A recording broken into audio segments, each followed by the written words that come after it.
امام جعفر صادق علیہ الصلوۃ والسلام فرماتے ہیں کہ اگر کوئی شخص اس مہینے میں یعنی ماہ مبارک رمضان میں نہیں بخشا گیا پھر پورے سال اس کے بخشے جانے کی کوئی توقع اور امید نہیں ہے، مگر یہ کہ اللہ تبارک و تعالی زندگی دے، زندہ رہے، عرفہ نصیب ہو، میدان عرفات میں جائے، وہاں گڑ گڑائے، شاید معاف ہو جائے۔ اس پر امام نے فرمایا شاید، اصل بخشش ماہ مبارک رمضان کی ہے۔ اس کے بعد حضرت فرماتے ہیں کہ روزوں کے فلسفہ کیا ہے؟ فرماتے ہیں وَاذْكُرُوا بِجُوعِكُمْ وَعَطَشِكُمْ فِيهِ جُوعَ يَوْمَ الْقِيَامَةِ وَعَطَشَ۔ آدمی روزہ رکھے گا، بھوک لگے گی، پیاس لگے گی، اسی لیے رکھوایا جا رہا ہے کہ یاد کرو روزے کے عالم میں بھوک اور پیاس کی وجہ سے جوع یوم القیامہ، قیامت کی بھوک کو، قیامت کی پیاس کو۔ اس کے بعد فرماتے ہیں وَتَصَدَّقُوا عَلَىٰ فُقَرَائِكُمْ، اور اس مہینے، دیکھیں ہر مہینے میں اچھی بات ہے مگر اس مہینے میں ثواب بڑھ جاتا ہے۔ فرماتے ہیں وَتَصَدَّقُوا عَلَىٰ فُقَرَائِكُمْ وَمَسَاكِينِكُمْ، صدقہ دو اس مہینے میں فقراء کو، مسکینوں کو، وَوَقِّرُوا كِبَارَكُمْ، اور بڑوں کی عزت کرو۔ بلکہ ایک روایت میں یہاں تک ہے بزرگوں کے احترام کے لیے کہ اپنے خاندان میں، اپنے خانوادے میں، اپنے قبیلے میں الشیخ فی اہلہ کالنبی فی امتہ، اپنے اہل میں بوڑھا جسٹ لائک امت کے درمیان پیغمبر۔ یا ایک جگہ امام جعفر صادق سلام اللہ علیہ فرماتے ہیں اگر کوئی شخص کسی بوڑھے کا احترام کرتا ہے بالوں کے اس کے پک جانے کی وجہ سے، چھٹے امام فرماتے ہیں میں اس کی شفاعت کروں گا۔ پیغمبر نے بھی اس خطبے میں ارشاد فرمایا کیا؟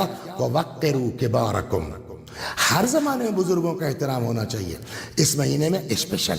وَوَقِّرُوا كِبَارَكُمْ، اپنے بڑوں کا احترام کرو۔ وَصِلُوا وَارْحَمُوا صِغَارَكُمْ، اور اپنے چھوٹوں کے اوپر رحم کرو۔ وَصِلُوا أَرْحَامَكُمْ، یوں تو ہر مہینے میں صلہ رحم ہونا چاہیے، اس مہینے میں اسپیشل توجہ ہونا چاہیے۔ وَصِلُوا أَرْحَامَكُمْ، اور اس مہینے میں اپنے رشتہ داروں کے ساتھ صلہ رحم کرو۔ بعض روایتوں میں ہے کہ صلہ رحم سے عمر بڑھتی ہے، صلہ رحم سے روزی بڑھتی ہے، صلہ رحم سے انسان کی روح آسانی سے نکلتی ہے۔ چنانچہ ایک روایت میں ہے کہ اگر کوئی شخص صلہ رحم کرتا ہے اللہ تبارک و تعالی اگر اس کی عمر 3 سال بچی ہے 30 سال بڑھا کے 33 سال کر دیتا ہے۔ اور اگر آدمی اپنے میں مست ہے، صلہ رحم نہیں کیا، قطع رحم پر آمادہ ہے، روایت کہتی ہے کہ اگر 33 سال عمر بچی ہے اللہ 30 سال کم کر کے اس کو 3 سال کر دیتا ہے۔ تو یہ ہر زمانے میں صلہ رحم ہونا چاہیے، رشتہ داروں کا خیال ہونا چاہیے، لیکن اس مہینے میں پیغمبر نے خاص کر کے ارشاد فرمایا وَصِلُوا أَرْحَامَكُمْ، اور اس مہینے میں صلہ رحم کرو، خیال کرو اپنے رشتہ داروں کا۔ وَاحْفَظُوا أَلْسِنَتَكُمْ، اور اپنے زبان کو کنٹرول میں رکھو، اپنی زبان کی حفاظت کرو۔ ایسے روزے سے کوئی فائدہ نہیں ہے اگر آدمی اپنی زبان پر قابو نہیں رکھتا، اپنی زبان پر کنٹرول۔ پیغمبر ہی کے زمانے کا قصہ ہے، کوئی خاتون تھی جو بڑبڑ بولے جا رہی تھی، کسی کو برا بھلا کہے جا رہی تھی، یا مثلا وہ بد زبانی کر رہی تھی۔ پیغمبر نے کہا بھائی اسے کچھ کھانے پینے کو دے دو۔ اس نے کہا یا رسول اللہ میں روزے سے ہوں۔ فرمایا اس روزے سے کیا فائدہ ہے جب اپنی زبان پر قابو نہیں کر سکتے، جب اپنی زبان پر کنٹرول نہیں کر سکتے۔ لہٰذا اس مہینے میں خاص کر کے اپنی زبان پر قابو کرو۔ پیغمبر فرماتے ہیں وَاحْفَظُوا أَلْسِنَتَكُمْ، اور اپنی زبانوں کو قابو میں رکھو۔ اس کے بعد فرماتے ہیں خالی زبان تھوڑی، سارے اعضاء و جوارح کو کنٹرول میں رکھنا۔ روزہ صرف کھانے پینے سے رکنے کا نام نہیں ہے، بلکہ آنکھ کا بھی روزہ ہونا چاہیے، زبان کا بھی روزہ ہونا چاہیے، ہاتھ کا بھی روزہ ہونا چاہیے، پیر کا بھی روزہ ہونا چاہیے، دل کا بھی روزہ ہونا چاہیے، فکر کا بھی روزہ ہونا چاہیے۔ چنانچہ پیغمبر فرماتے ہیں نمبر 1 وَاحْفَظُوا أَلْسِنَتَكُمْ، اس مہینے میں کنٹرول کرو اپنی زبان کو، وَغَضُّوا عَمَّا لَا يَحِلُّ النَّظَرَ إِلَيْهِ أَبْصَارَكُمْ، اور جو چیز دیکھنا جس کا جائز نہیں ہے اپنی آنکھوں کو بند رکھو۔ یہی جملہ مولا کائنات امیر المؤمنین حضرت علی بن ابی طالب سلام اللہ علیہ کا بھی ہے۔ نہج البلاغہ میں کبھی موقع رہا انشاءاللہ تو اسی شیعہ زاداری چینل کے ذریعے سے آپ تک پہنچانے کی کوشش کروں گا۔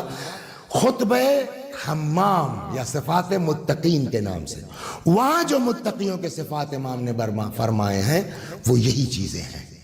منطقہم الصواب، متقیوں کے صفات جو مولا ان کی گفتگو نپی تلی ہوتی ہے۔ یہاں پیغمبر کیا فرماتے ہیں؟ وَاحْفَظُوا أَلْسِنَتَكُمْ، زبانوں پر قابو رکھو، تو یہ تقوی کی علامت ہے۔ یا غضوا ابصارہم عما حرم اللہ علیہم، مولا فرماتے ہیں متقی وہ ہے جو اپنی آنکھوں کو بند رکھتا ہے ان چیزوں سے جو اس کے لیے حرام قرار دی گئی ہے۔ وہی چیز یہاں پیغمبر نے فرمایا ہے وَغَضُّوا أَبْصَارَ عَمَّا لَا يَحِلُّ النَّظَرُ إِلَيْهِ أَبْصَارَكُمْ، جو چیزیں تمہارے لیے مناسب نہیں ہیں، جائز نہیں ہیں، اپنی آنکھوں کو بند رکھو اس کو دیکھنے سے۔ وَتَحَنَّنُوا عَلَىٰ أَيْتَامِ النَّاسِ، دوسروں کے یتیموں کا خیال کرو۔ کسی کی زندگی ہمیشہ تو نہیں ہے۔ آج یہ وسیع حسن بیٹھ کر کے کیمرے کے سامنے بول رہے ہیں، ابھی اٹیک آ گیا، ابھی مر گئے، کل کو ان کے بچوں کو کون دیکھے گا؟ پیغمبر فرماتے ہیں آج تم دوسروں کے یتیموں کو دیکھو تاکہ کل کو تمہارے یتیموں کا خیال کیا جائے۔